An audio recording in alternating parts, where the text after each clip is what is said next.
Nakadetain na ang Philippine Basketball Association, PBA, player na si John Amores at kanyang kapatid matapos mag-viral ang pagpapaputok nito ng baril sa nakaaway nila sa larong basketball sa Lumban, Laguna noong Miyerkules ng gabi.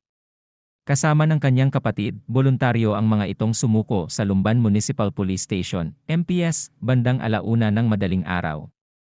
Ayon kay Police Major Bob Luis Ortiz, hepe ng Lumban MPS, nahaharap ang magkapatid sa kasong attempted murder.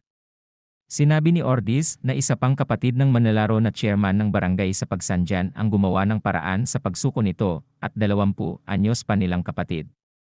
Nag-voluntary surrender po sila dito sa ating station dahil nakakatanggap ng araw po sila ng threat sa kanilang buhay, ani Ortiz.